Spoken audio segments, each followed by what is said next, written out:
Thank you, Gary, for being with us today. I'm going to turn it over to you and let me know when you want me to advance your slides, and we'll have questions coming in through the chat.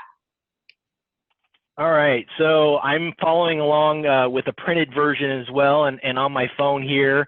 So the Paycheck Protection Program, which everyone wants to learn about, I like to refer to it as pay to stay. You know, maybe we should have a hashtag pay to stay, right?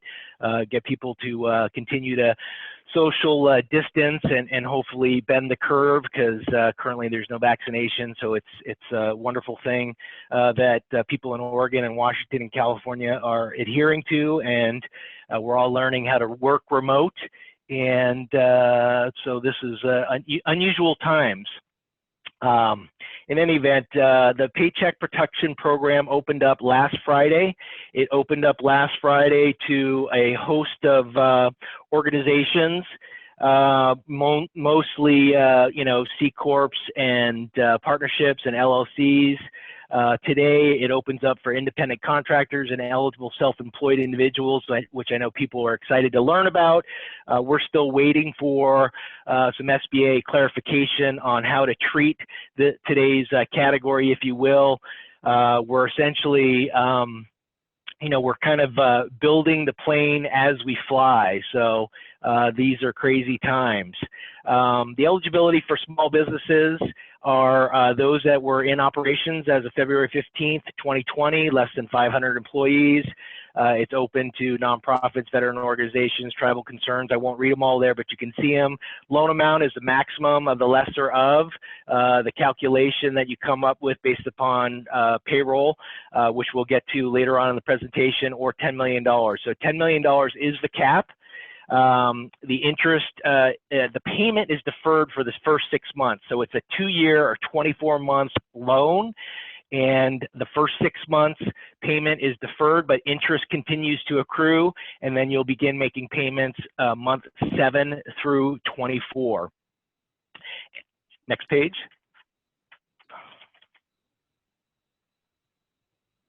All right. So loan terms, loan forgiveness. The amount of the loan can be forgiven for the full principal amount of the loan and any accrued interest if used for certain qualifying expenses. So up to 75% can be used or should be used for payroll and payroll related costs, and up to 25% can be used for other expenses such as rent, mortgage, interest, utilities. It's an interest rate of 1% to your 2-year maturity, as I mentioned. No collateral or personal guarantees. Borrower must provide documentation to support the calculation, which we'll get to. We've included in this slide deck if some of you have cheated. Kudos to you for going in advance, but we'll get to some of the calculations later on in the presentation. But the onus really is on the business owners to provide that calculation to us. Your bankers will not do it for you. We are not attorneys or lawyers or CPAs, as we mentioned at the beginning of this presentation, from a disclaimer perspective. So the onus is on you to provide the calculation to us and provide supporting documentation to satisfy that calculation. And if there's any questions or concerns, we will contact you and work with you to figure out the best route. Use of proceeds can be used for payroll costs. I would encourage you to use it for payroll costs. Again, it's the pay to stay, if you will.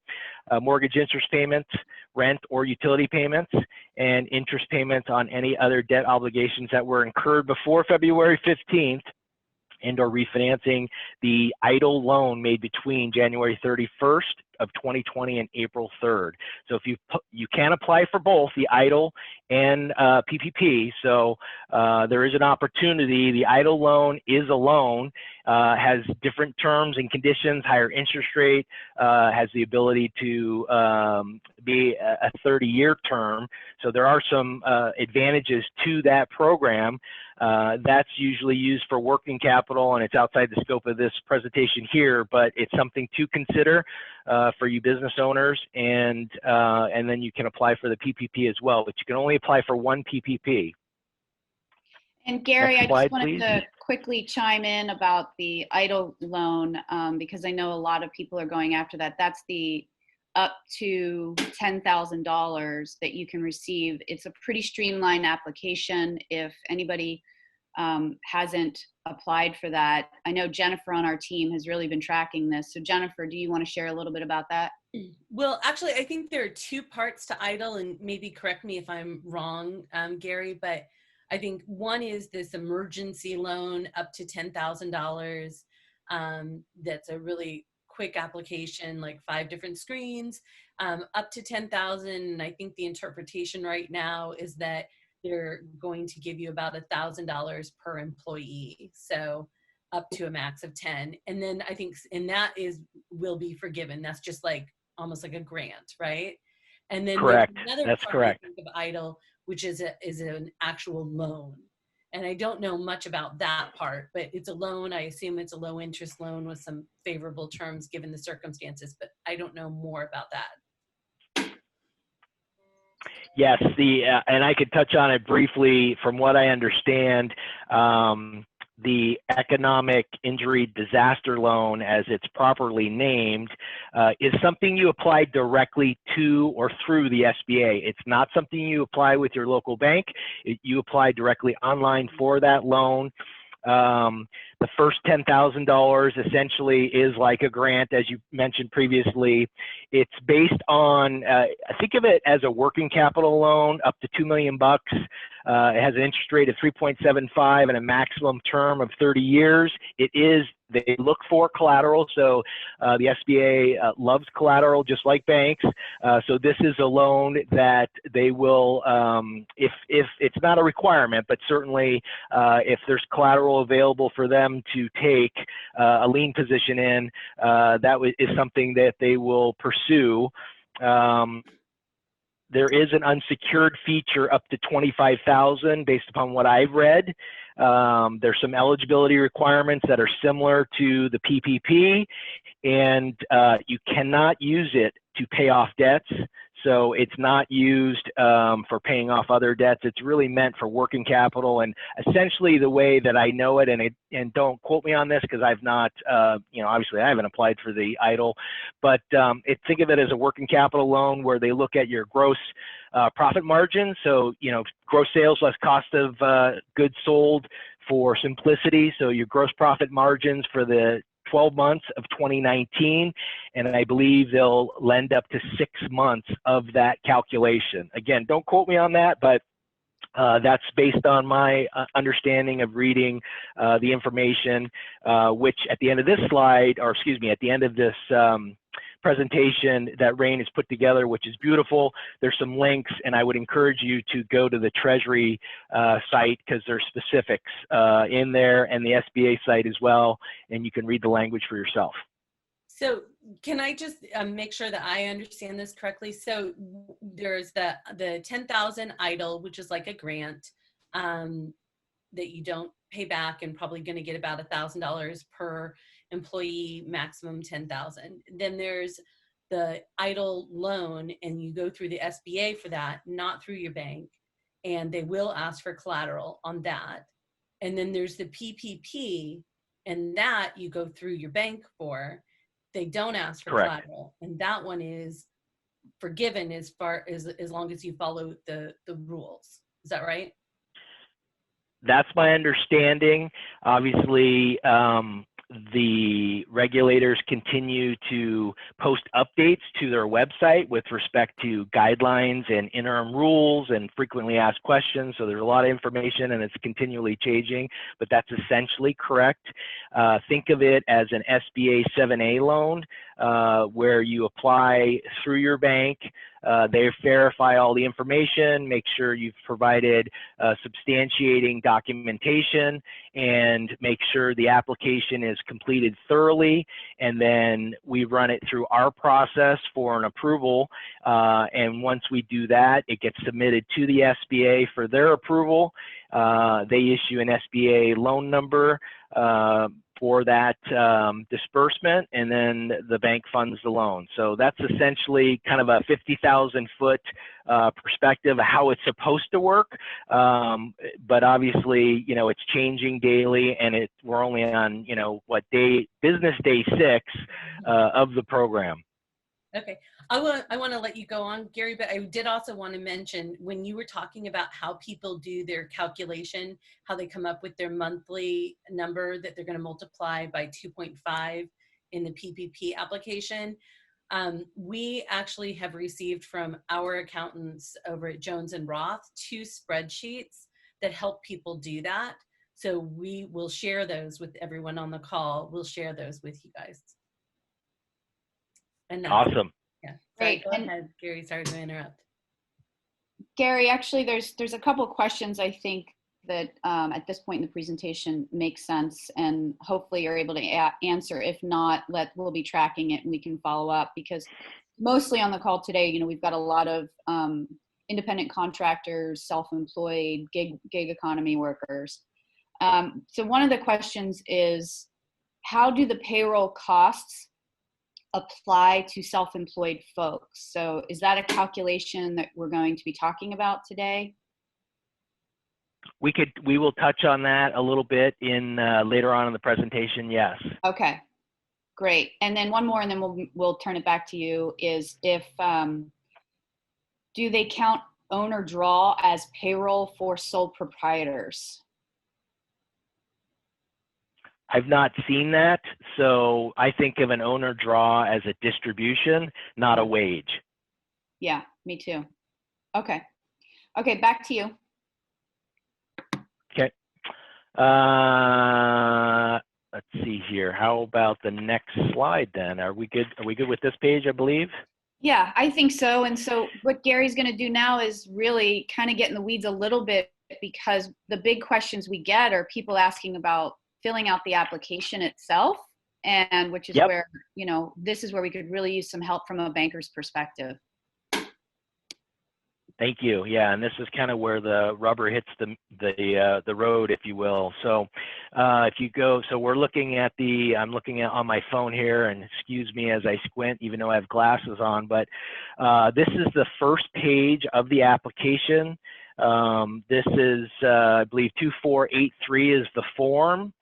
At the top there, it's very important that you check the applicable box for your legal entity. So if, you know, obviously if you're an independent contractor or eligible self-employed individual, you would check that. If you're a sole proprietor, you would check that.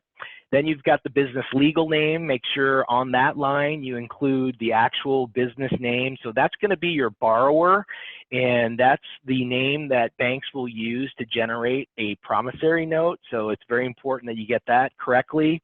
Business address, very important. The next 2 lines of business address, PO boxes are not acceptable. So we need to see a physical address. And the first line, have your address, and then the second line, you know, city, state, and zip code. Don't put it all on one line. Over at the top right corner, DBA or trade name, if applicable, that's self-explanatory. Then you've got your business PIN or social security number, again, self-explanatory, business phone number, primary contact, and email address. Email address is also very, very helpful for those banks that are able to process these loans electronically.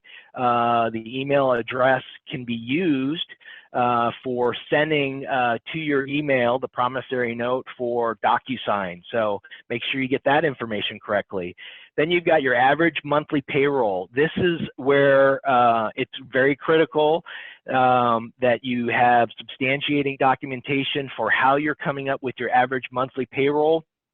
The best way to explain it is to look at your 2019, right? You've got a full year, a full calendar year for those of you who were operating all of last year. Got a full calendar year of wages. You're going to include, where's the definition here? I want to make sure I get this correct.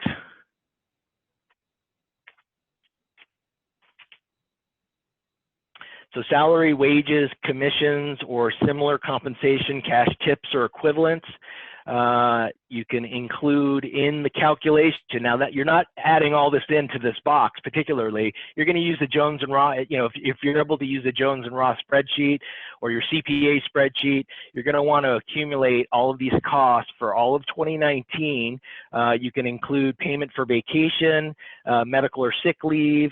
There's also payment for state and local taxes. And then you will take that calculation for the entire calendar year, divide that by 12, and that is your average monthly payroll or wages for 2019. Enter that in that box there, multiply it by 2.5 plus an idle net of advance. So if you got your idle money or if you applied for the loan and for example, you got the 10,000 very quickly, you would net out that 10,000, but you would add back the idle into that calculation to come up with the box to the right of there. So hopefully, did that make sense? I apologize. I'm running on limited sleep here. And Caroline, did that make sense? That made sense to me, but I've been walking through the formula with a lot of different people. I know that I do want to pause and just ask another question because some folks are still confused about who's eligible here. I'm going to make a statement because I believe I know, but I need you to correct me. 501c3s are eligible because I see them listed in the check one top box there. But 501c6s, like a Chamber of Commerce, for example, are not eligible for PPP, correct? That's my current understanding. Mm-hmm. Okay. But however, if someone's an independent contractor and they work for a 501c6, they themselves can fill this out as independent contractor, correct? That's my understanding. If they get, for example, maybe they're getting a 1099, right? Right. So you've got your wages and your 1099 there. There's still more clarification that needs to come from the SBA. One of the things I learned last night, the SBA still has not provided guidance on how to net out expenses for those wages, because typically a 1099's got your wages for the year. But if you're an independent contractor, I'm sure you've got expenses that you're netting against that, right? Right. Okay. And then this is one we've been getting a lot, and I don't know, as you're dealing with people filling out the PPP, if this comes up, but a lot of people are going after as many funding sources as they possibly can. And people are going after PPP and going on unemployment, some of them. So what happens in that situation? Let's say I just talked to someone yesterday. What if they get an unemployment check and then a week later they get money deposited for the PPP? What is there any advice that you have on that? Because they can't get both, right? I don't have any advice for that. Okay. We'll follow up and get some answers for you all who are asking that question, because that's a big one. Okay. Yeah, that is a good, that's a very good question. Hadn't really thought about that because most of what I've seen to date has been businesses. It's been all the other filings that were open, the gates were open, if you will, or the doors were open as of Friday, April 3rd. So most of what I've seen has been for, partnerships, C Corps and S Corps and LLCs. So it's a good question. Okay, we'll follow up on that. Anything else on this page, or should we move to the next one? Well, hold on. Make sure you've got number of employees. So for 2019, you're going to want to include the number of employees that you had on your payroll. So include that number as well. And then purpose of the loan, very important to check the boxes there that you'll be using the proceeds of the loan for any of those categories or all. List all owners of 20% or more. Again, that's very important information to include. If you have 5 owners, for example, of 20%, you can attach this exact page, if you'd like, as an addendum, and just fill out the additional owners that have 20%. So there's only space on the front page for 2, but it's okay to include an addendum, and you'll need to include an addendum, obviously, if there are other owners that the SBA should be aware of. So Gary, quickly, if you're an owner, do you include yourself as one of the employees? If you're paying yourself a wage, Okay. yes, And that's and my then understanding. and then if you have 2 half-time employees, do you put 1 or do you put 2 in there? Are they counting FTE or actual head count? It's unclear to me at this point, Caroline. Carolyn, that's a really good question. We'd have to follow up on that. Okay. Also keep in mind for owners or anyone earning over $100,000, there is a cap of wages at 100. So you have to exclude any amounts paid above that. Okay, next slide. There we go. This is also very critical information. You cannot skip a question. You must answer yes or no to all of these questions. Very critical, and will also determine how the application is processed. Do you want me to go over each of the questions, Caroline? Sorry, I was on mute there. Are there That's okay. I guess let's pause for a minute and see if anybody on the call is confused about any of these questions that they would want to know about. And while we're waiting to hear from that, Yeah, I was going to just look through the questions and see if there's another one that we can ask for you. Yeah, so I'll just go through questions 1 through 4 real quickly. Those are self-explanatory, but is the applicant or any owner of the applicant suspended, debarred, proposed for debarment, declared ineligible, voluntarily excluded from participation in this transaction by any federal department or agency, or presently involved in any bankruptcy? You know, answer yes or no. Number 2, is the applicant or any applicant or business owned or controlled by any of them ever obtained direct guarantee loan from the SBA, is delinquent or defaulted in the last 7 years? Self-explanatory. 3, is the applicant or any owner of the applicant an owner of any other business? You know, if yes, include an addendum. So list out the other businesses and percentage of ownership, and you can do that in an addendum. Number 4, has the applicant received an SBA, an EIDL loan between January 31st and April 3rd? Again, if yes, please provide an addendum. Your banker will need the addendum B for that. 5 and 6, I will highlight, very important that you initial there and answer those. So it's not enough to just answer yes and no. It's critical that you initial there as well. 7, this one. Sorry, Gary, just really quickly, I just wanted to make a clarification because a few people are asking the same question, that if you do have 1099 contractors on your team, that you cannot count them in the employee count. You can only count the people that you're doing payroll taxes for. So that's my understanding. So, yeah. So a 1099 person can file for PPP. So you do not include them in headcount or payroll. That's my understanding. Right. Okay. Just wanted to clarify that because a few folks are Yep. asking. No worries. All right. So 5, 6, we went over. 7, is the United States the principal place of residence for all employees? Again, if no, then you need to subtract the payroll that's paid to those non-residents. So this program is for residents of the United States, and so that is a yes or no question that needs to be answered by the business owner. And then number 8, is the applicant a franchise that is listed in the SBA's franchise directory?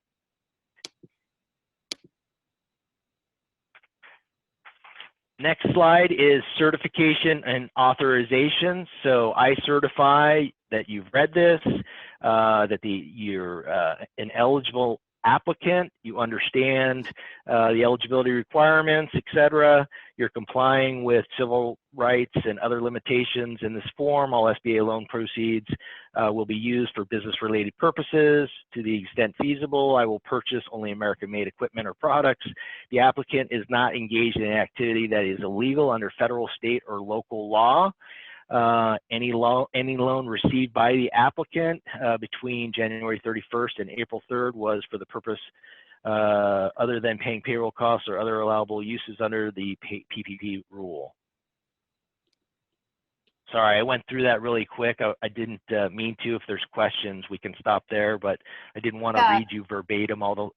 Yeah, I think that's helpful because people are curious about individual stuff. So just another couple of questions here. If I only registered an LLC recently, but and I don't know what recently is on that, but I've been filing 1099s for several years, do I apply as an LLC or self-employed? Am I applying as my present business identity or my personal identity? That's a good question. Yeah. I guess it would depend on the dates.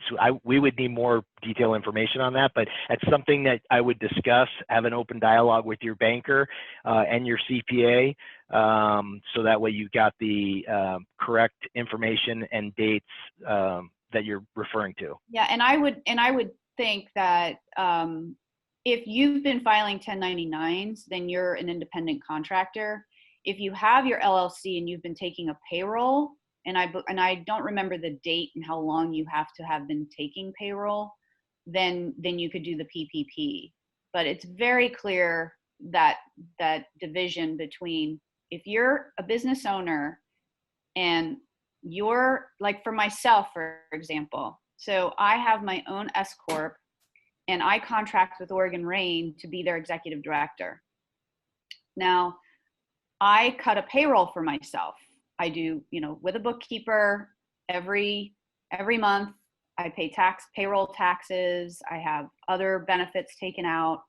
And then I have my own personal payroll. So in that situation, I am an employee of my own company. So I can do the Payroll Protection Act. But I have a 1099 with Oregon Rain. So you can't do both. You can't be double dipping on that, if that helps anybody. Well, so Oregon Rain would not be able to include Caroline's pay in their PPP application if we were to apply for that. However, Caroline can apply for her own PPPs. Correct. Right. Correct. Okay. Let's see. So wait, and then the slide that you have up there, I was one page behind. That's critical as well, that you initial each of those certifications. So read them carefully and initial each of those, and then at the bottom, sign and print your name, title, and date. So all of that is critical. If any of that information is missing, it will be kicked back. Well, you'll get a phone call from one of us certainly to make sure that you redo it. Okay. And then another question about draws, because I know a lot of owners do draws. That is not considered payroll. I know we talked about this a little bit earlier. So here's the question. My wife and I have a small business, an LLC. We are the only 2 employees. We pay ourselves via monthly draw. Is that amount used for average monthly payroll?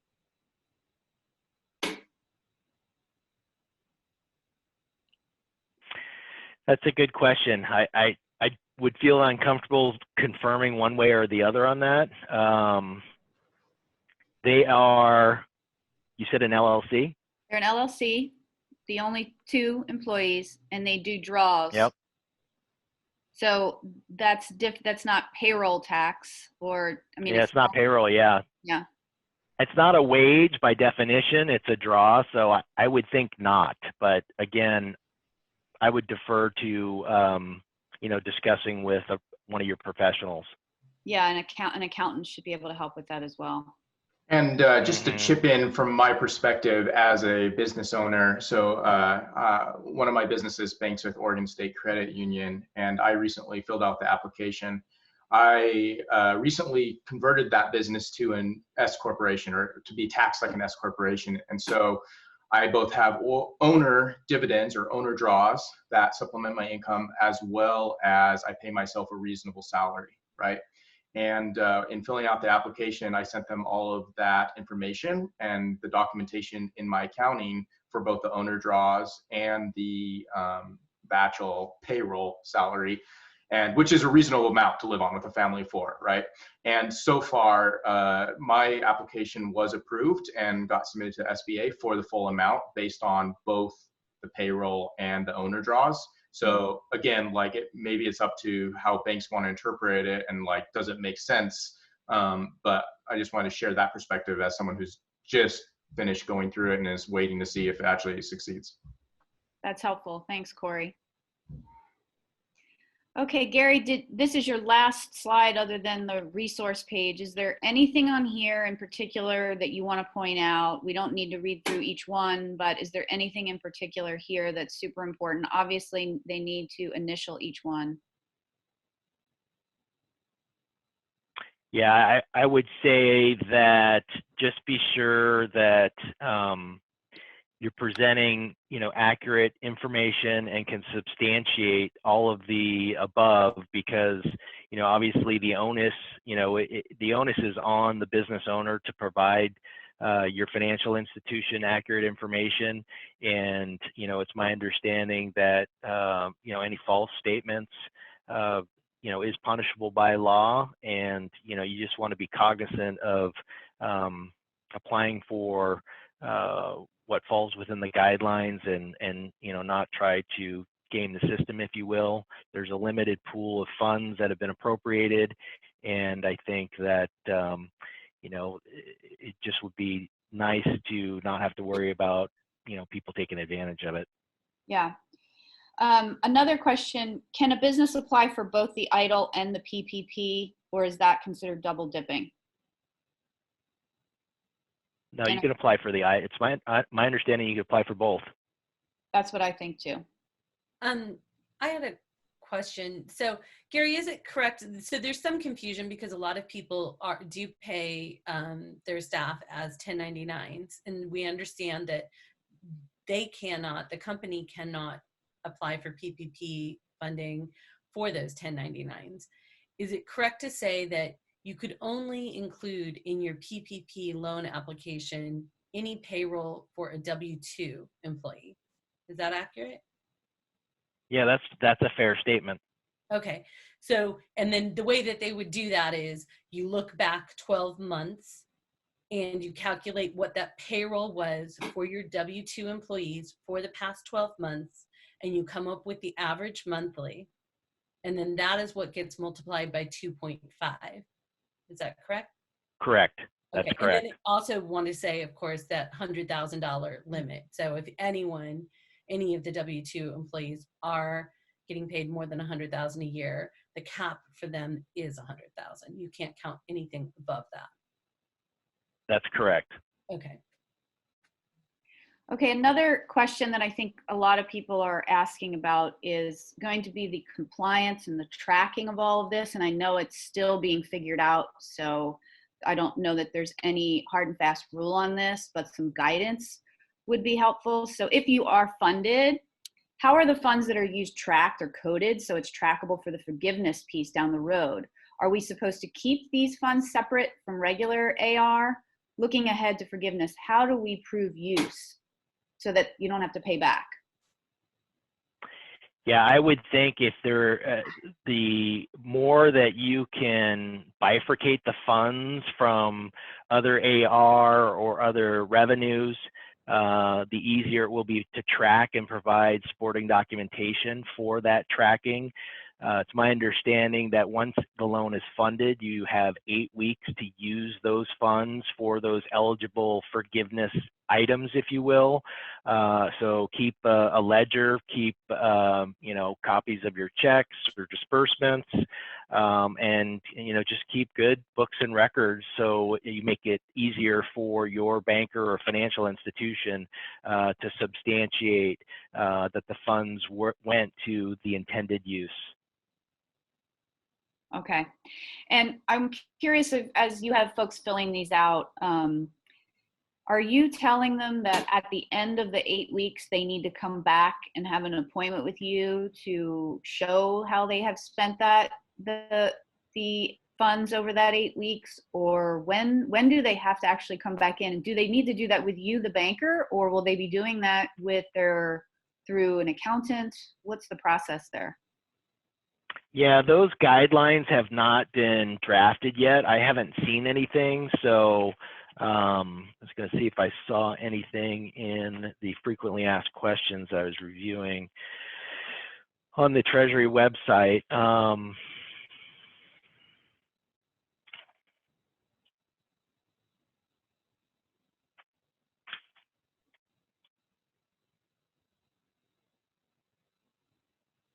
So Yeah, it says here the question, the amount of forgiveness of a PPP loan depends on the borrower's payroll costs over an 8-week period. When does that 8-week period begin? The 8-week period begins on the date the lender makes the first disbursement of the PPP loan to the borrower. The lender must make the first disbursement of the loan no later than 10 calendar days from date of loan approval. So that is directly from the frequently asked questions dated April 8th, 2020, which is available on the Treasury's website. So you would, in theory, Caroline, I think what you're asking is at what point, you know, there are no prepayment penalties. So, you know, I would say you'd probably want to make that appointment and get that documentation after that 8 weeks, probably sooner rather than later. So probably within, you know, within 30 days. It says here, okay, so Paycheck, there's another documentation out there on the Treasury website that's referred to as the PPP information sheet for borrowers. And it says, how can I request loan forgiveness? So it says in this paragraph, you must certify the documents are true and that you use the forgiveness amount to keep employees and make eligible payments, mortgage interest, rent, utility payments. That lender must make a decision on the forgiveness within 60 days. okay, that's helpful. So, yeah, so in theory, you know, if you're making the loan by April 30th, you've got May and June to send those proceeds. This is just an example. You know, you've got May and June, that's 8 weeks, right? So then within 60 days post 8 weeks, you're going to want to get that information to your financial institution with supporting documentation within that time frame. Okay, great. So a couple So more that's it. Go ahead. Or sorry. So here's a good one. And I believe I know the answer to this, but let's put it out there. As a company, we're looking to expand and hire more employees. However, due to COVID-19, we've held off on hiring, but we still need additional employees now. As I understand it, we can't receive money from the PPP as they are not on the payroll yet. Is this correct? I would say yes. These are people they haven't. I would say yes. Yep. Yeah. So they have not yet. Because you're looking back at the 12 months, and those folks were not on your payroll then, so therefore you can't ask. Okay. Yeah, I think the spirit of the legislation is you're looking at employees that were impacted, right, as of, you know, February 15th, and they were on the payroll the prior 12 months or all of 2019, and were impacted at that point, right? Okay. Yeah. Here's another one. Or go ahead, Jennifer. Were you going to say something? No, Stephanie. It was my understanding there was a date on there, a clause as far as being eligible as of that February 15th date. Correct. Right. Okay. So these guys are an S-Corp retail store on the coast, and the application was just made available to them on Monday, and their banker let them know that their application was submitted and waiting for the E-Tran number from the SBA, where it then goes back to the bank for their approval. How is it that some businesses have already received approvals and others not? Also, the local banker contacted them yesterday that they were told that they are unable to take any new PPP applications as of Wednesday afternoon.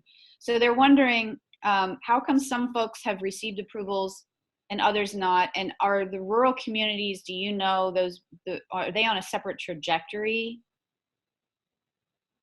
So there's a lot to unpack in that question. What I would say is that it's a first come, first serve system. You know, think of, right, FIFO, first in, first out. For those of you accounting geeks that are listening in. So, you know, last year, to put things in perspective, last year, it's my understanding the SBA approved approximately $20 billion in 7A loans last year. This is a, you know, $300 billion plus program that's trying to be accomplished or processed in a very tight window. So you're really looking at a long line of applicants, and they're being triaged as they're going through the process. It could be that, you know, a bank has approved it internally, but it has yet to be submitted to SBA to get through the E-Trans system to get that loan number back. So it really hasn't been earmarked or, you know, funds set aside, if you will, from the SBA. So it needs to go through the entire process and get an SBA number for it really to be confirmed. Does that make sense? Yeah.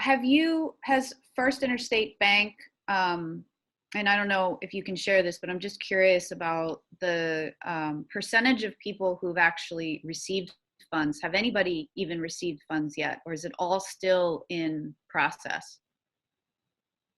Well, what I can say is that, you know, some folks have received funds. I'm not privy to the percentages or the numbers that were, you know, obviously being publicly traded would be inappropriate if I even knew that information to share.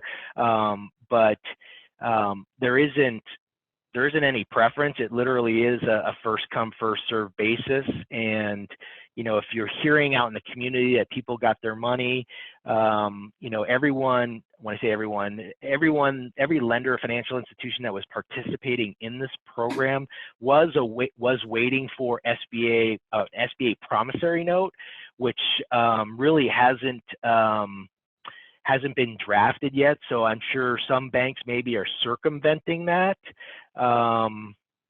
But what I would say is that there, as of April 8th, there was some additional communications that came out on the Treasury's website for an update that is allowing for banks to use their own promissory note. So, you know, it's a moving target, Caroline, and you know, I would just tell people to be patient. I wouldn't. There isn't. You know, the rural communities aren't being treated any differently than the cities. It's just really the sheer volume. I mean, the SBA is probably having to hire a lot of people to process these loans. Mm-hmm. If you think about the volume that they did last year to what they're trying to accomplish in essentially, you know, 1 month. Yeah. No, I know it's right? it's difficult on everybody who's involved. You know, and of course, half of small businesses only have about 15 days of cash runway. And so the desire to get cash in hand today is, you know, super important, not just for the resiliency of the business, but for individuals, you know, the people running these businesses who are on this call today, all of us here. And I participated on a phone call, a town hall with U.S. Congressman Peter DeFazio a couple days ago. And I asked the question about, you know, all the funds so far, this first tranche of funding has been fully subscribed. And so 1099s and self-employed weren't even allowed to apply until today. So what's going to happen there? And he said that more money would be coming down. I know that, you know, if you check in the news, there's supposed to be 250 billion more, and that's been delayed, and they're having another meeting on the 20th. But the message was to keep applying because it's showing the demand, and it's allowing certain legislators to go back and demand more money for this. So one of the things I keep advocating for is, you know, the businesses who have sophisticated systems in place and support systems in place, like accountants and bookkeepers and so forth, were the first ones in to apply for a lot of these funds because they were able to quickly pull all the financials and the tax documents together.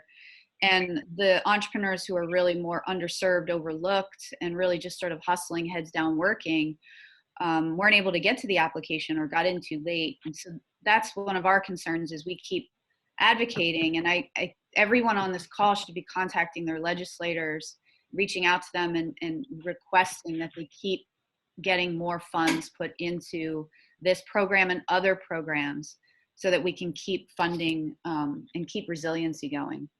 So for my team, I wanted to know, is there any other questions that we didn't address that you're seeing? And while you're looking that up, Gary, do you want to quickly share some of the resources that we're looking at here, or make a Yes. closing statement? Yep. Thanks for, well, thank you very much for the opportunity.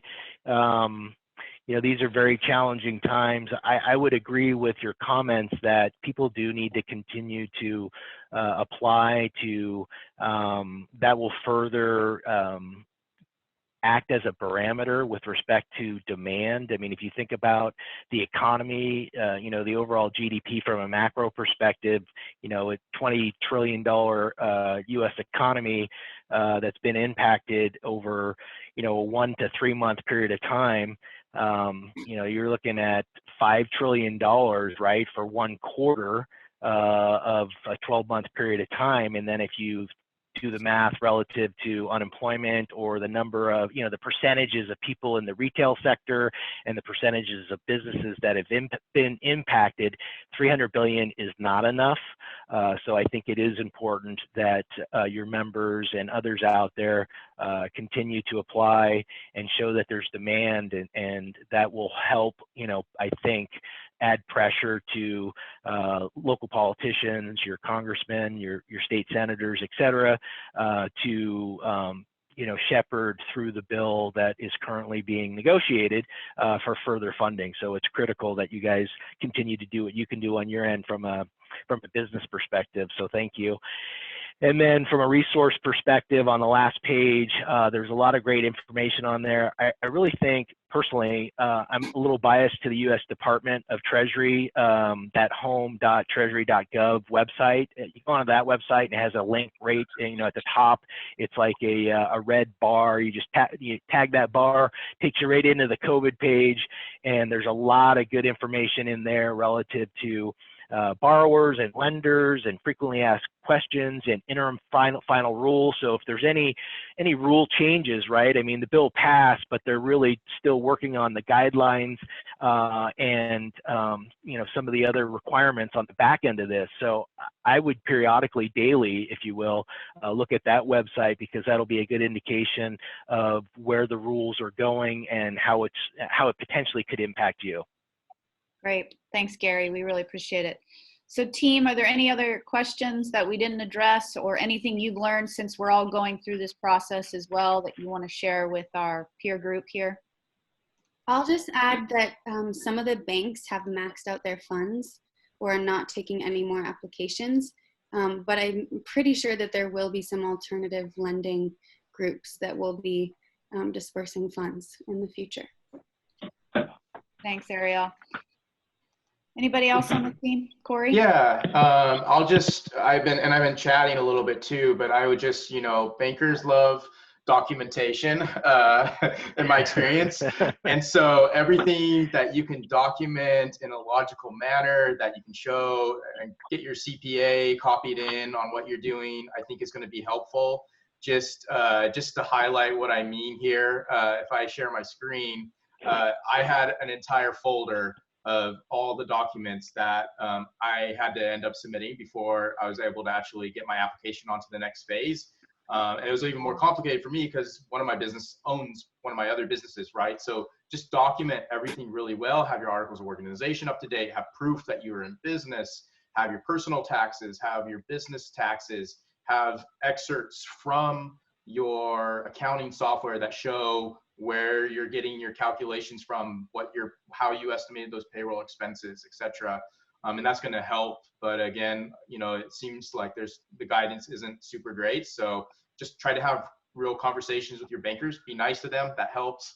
And let me know if I'll share from my experience. Again, I'm not a CPA. I'm not a banker. I'm not a tax professional, but happy to share what my experiences have been and how I can help. Thanks, Corey. Sage advice, yeah. Yeah, and Gary, I know you have to hop off, but my team's going to stay on for a little bit more. So if anybody wants to hang on, and we'll allow you guys to unmute yourself if you want to have a conversation with us, talk a little more, and we'll see what we can do to help you. So thanks, Gary. You're welcome. Have a good day. You too. All right. So for the folks who are left on the call, if anybody does want to unmute themselves and talk more or just generally make comments or ask questions, now's a good time to do that.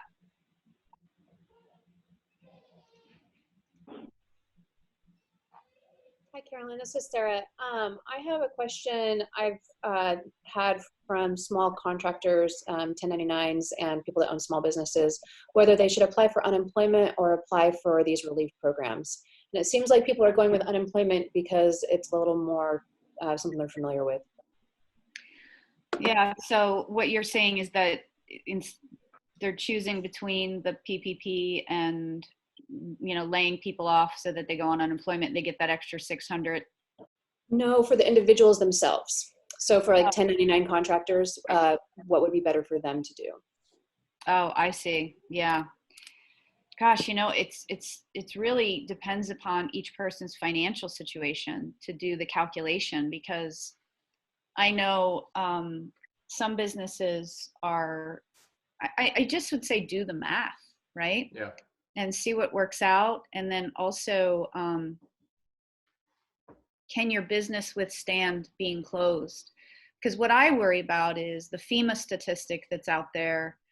When, you know, they talk about small businesses in a time of a disaster where, and granted, FEMA is usually talking about a weather disaster, mostly, you know, floods, tsunamis, and earthquakes and such. But they say that if a small business doesn't open its doors within 5 days following a disaster, which is going to be hard to calculate when that time of end the disaster is for us, but they'll fail 90%. That's a significant, huge number.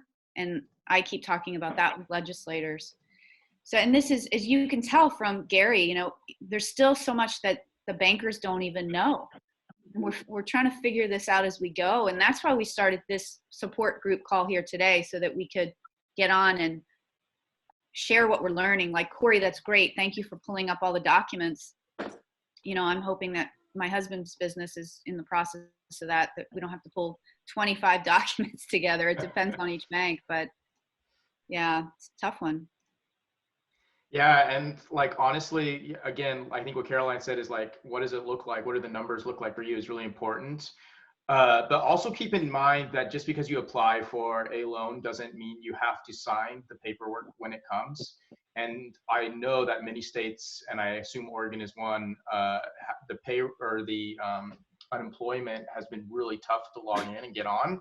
So like, in my opinion, like if either one could be helpful, I might go for both and see which, if like, depending on the situation, see which one gets to me and is better. And you don't have to sign a loan if you get, you know, the unemployment or vice versa. So be strategic and try to give yourself options if possible. Yeah. And Sarah, it's good to see you. I hope things are going well up in Oak Ridge. Yeah, we're trying to get a understanding, situational awareness. So still trying to figure that out. Yeah, yeah. We'll also send out the, as Jennifer mentioned earlier, the formula Excel that our accountant sent, because I think that will help with some of the calculations on these things. Great. Okay, anybody else want to unmute and either share something they learned or ask a question? I see some questions here about payroll for self-employed therapists that you don't pay wages to yourself. So again, that's where it seems like the guidance is varying on banks. Like I said, my bank is including that along with my salary. Gary mentioned that they might not. So I would, again, just try to document everything. So document your owner draws, document that you're basically living off of those owner draws. So maybe you have one set of bank statements that say, hey, this is how I'm paying my rent and my food bills and all of that. And then have your business bank statements showing like, hey, these are the owner draws they're giving themselves, show how they match up, right? And then talk to your banker and see what they can tell you. Yeah, that's, I think all anyone really knows at the moment is talk to your banker and see what they can go for. Yeah. Other questions?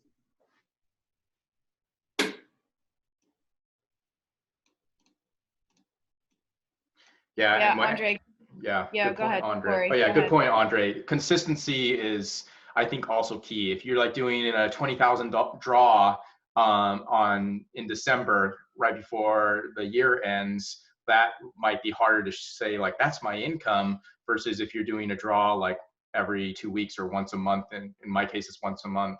So that's it. That's a good point. And then it looks like Linda was asking about if you apply and don't get the loan, are you still eligible for the $1,000 advance that is forgivable? My understanding is you can apply for both of them. So in theory, yes, although it looks like they're converting the emergency loans over to PPP if you did apply and get one and then you apply for the PPP. And maybe Jennifer can hop in on that one. Well, as I understand it, the $10,000 EIDL, that emergency, small one that gets forgiven, that you'll probably just get 1,000 per employee. That one doesn't matter. You get it and you spend it as needed. As I understand from a call yesterday that the SBDC said this, that that won't get deducted from your PPP loan. There's the other EIDL loan, which is an actual loan, not something that gets forgiven.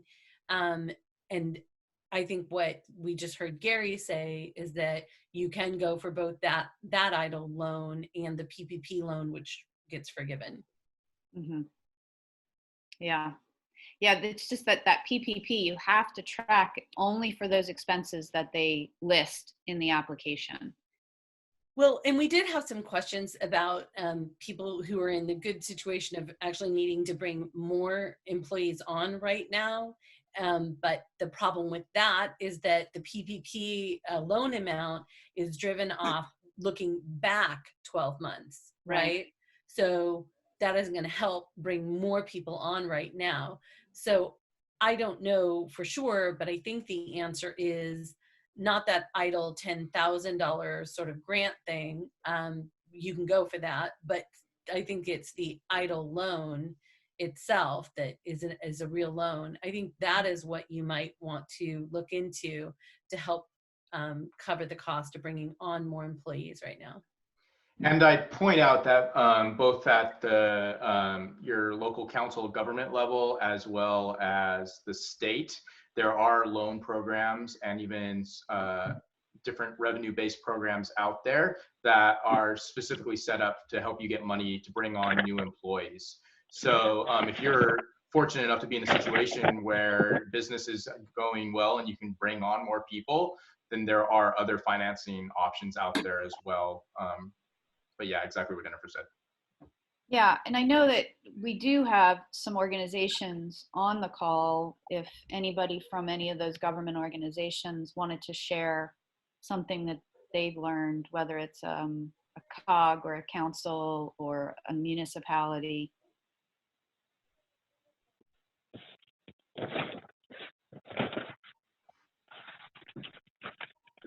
Okay. Did we get to all the questions? I'm looking through here. Do you know about how PPP negates the tax credit? If not used for payroll, does it negate?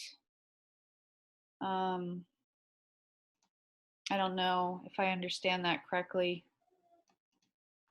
Jennifer, is Jennifer still on, or did she? Yeah, I'm on. I'm not sure I understand the question.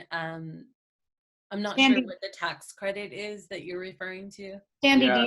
do you want to unmute and you can clarify a little bit there? She might be talking about there's a couple different tax credits that were also initially released in some of the first legislation, but yeah, maybe she could clarify.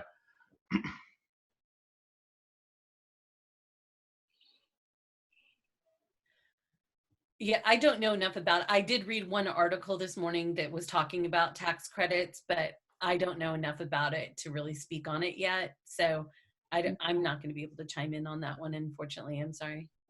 And to be clear, we can do both the PPP and the EIDL as long as they are separate for what the funds are used for. But the PPP and the advance from the EIDL is either or, cannot do both. This is a question that I'm reading from Julie. So I guess you can do the EIDL and the PPP. Can the EIDL also be used to help with payroll? So the advance, I think what you're referring to is the advance is the one that's the $10,000 one that is a grant essentially. Up to 10K. Up yeah. to 10,000, right? And that one, as we understand it, you can go for that, and it doesn't impact your PPP.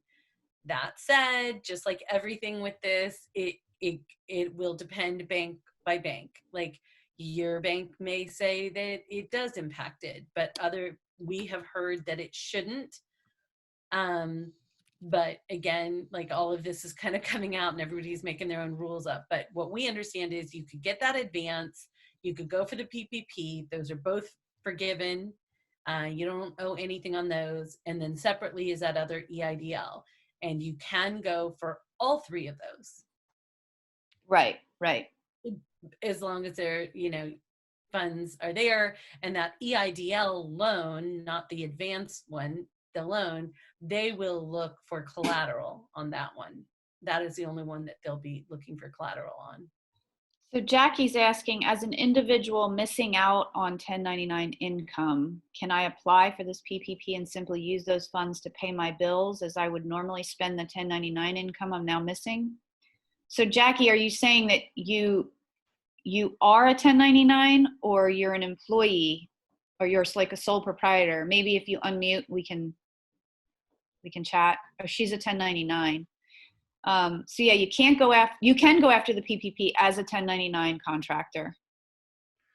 Jackie, I would really, if you're simply using your personal bank account for everything, I'd really strongly recommend that you get a business bank account or even a separate bank account before you do that, because otherwise, Tracking. Yeah, tracking is key here. Yeah. And then, and Andre asked what type of collateral. So the PPP program doesn't require collateral. That's the really nice thing about it. The SBA, the emergency one, my understanding is it does, but I don't know exactly what they look for. I don't know if Sandra Easdale on the call wants to mention that, but typically it's different assets that you have that they can come after if they had to. I think Sandra was having some tech issues with her audio on that. Okay, so Jackie's saying, I've been depositing all my 1099 income into one separate account, but then I pull it back out to pay my bills, but it helped me track how much I brought in from my 1099 work. Yeah, again, I just make sure that you're spending it only on exactly what they say, because like I have a lot of friends who are self-employed, and they use every time they get money from doing some sort of business, it deposits into a separate account, but then they pull that money out to buy groceries or, put gas in their car. And in this case, it really has to only be spent on those items that they've listed. And again, I don't know how they're tracking it all. I mean, the tracking piece of this is going to be a nightmare. And they're already, with the EIDL up to 10K grant, originally they said, fill this out. We're going to deposit money into your account within 3 business days. And obviously that came and went. And so I don't know how they're going to track, especially with double entry. So for example, we were informed, SBDC had talked about if you filled out the EIDL grant prior to March 30th, it was a different link. And they were suggesting you might want to complete the new link. So I went to the old link, the original one, and it does redirect to the new link. But a banker told me that filling out something twice creates a red flag, and potentially they're just going to take duplicates and put them aside and sort of deal with them later.